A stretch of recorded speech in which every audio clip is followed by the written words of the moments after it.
After UFC Rio, everyone's been calling Michael Bisping the worst UFC commentator ever. I think there's some truth to the criticism, but also some things that a lot of people are overlooking. Let's get into it.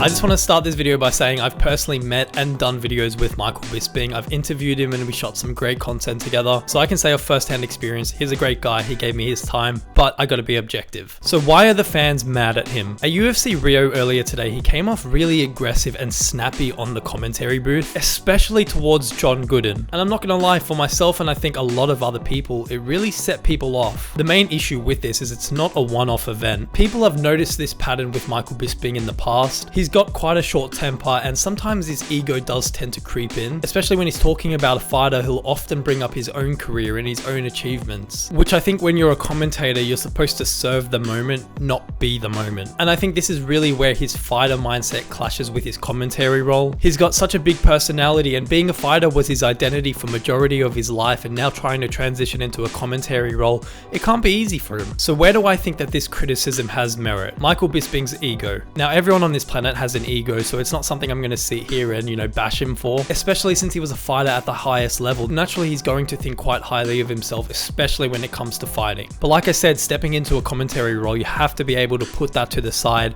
at least while you're on the desk. And he does often make the fights about himself. Oftentimes when discussing a fighter, he'll bring up himself and give his own perspective, which adds merit to what he's saying, but it pulls the focus away from the actual subject he's talking about. Number 2, his aggression and bias. This is something he addressed and spoke about on his YouTube channel, but I don't think he talked about it in the best way. His passion is great. We want someone that's lively on the microphone, but oftentimes that can translate into a lot of defensiveness. Like I said, at UFC Rio, he's side by side with John Gooden. John Gooden's giving his take on what happened between the eye poke incident with Vicente Luque and Joel Alvarez, and Michael Bisping did not want to hear any of it. He had his perspective and what he thought was correct. John Gooden jumps in to add his perspective, as a commentator should, but I think Michael Bisping's ego, and he thinks he knows better, which might be the case, but that's not your role as a commentator. You're supposed to bounce off each other, not grab the microphone and act like everything you say is 100% correct. He got quite defensive and even aggressive towards him. A third thing I'll mention here, and this is an issue I have with Joe Rogan as well, is these post-fight interviews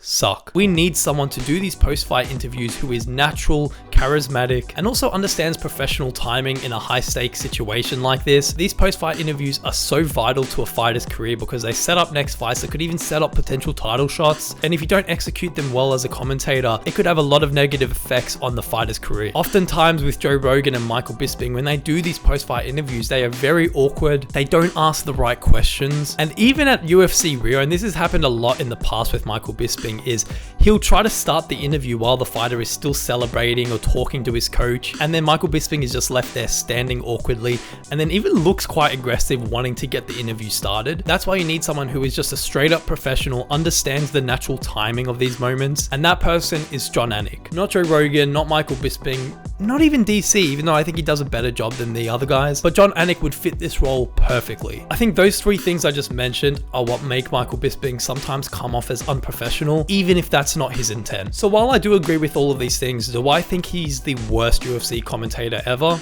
Absolutely not. Like I said, he's been in the cage at the highest level, which I think is incredibly valuable to the commentary team. He understands not only the fight game, but also the mindset of a fighter in ways that very few commentators can, especially when analyzing these high pressure moments. Also, I know a lot of people don't like his personality, but in my opinion, his personality brings charisma and energy to the commentary booth, which is what you need for a pay-per-view. He's not dry or robotic like some other commentators like Dominic Cruz. Dominic Cruz is out here catching strays, man. Also, I think fans tend to forget that Michael Bisping is not a trained broadcaster. He's a fighter adapting to a completely different role, and I think that takes a lot of time. So I do think that is something that a lot of fans need to take into consideration. I know he's been commentating for a couple of years at this point, but it's really not something that you just learn overnight. So with all this being said, where I think Michael Bisping would really thrive and where he'd be perfect at, I think his personality fits an analyst role way better. Similar to a Chael Sonnen type desk analyst or a podcast host, which I know he does, or even just a show personality, similar to how DC and Chael Sonnen have that bad guy, good guy podcast, or even those pre and post fight shows they do with DC. I believe that Bisping really thrives when he's able to debate, express his opinions, and even inject his own style of humor. And that's that's just not something he can really do to the fullest on commentary when it's live play-by-play moments. On commentary, there's just no room for ego or even emotion, but on a show,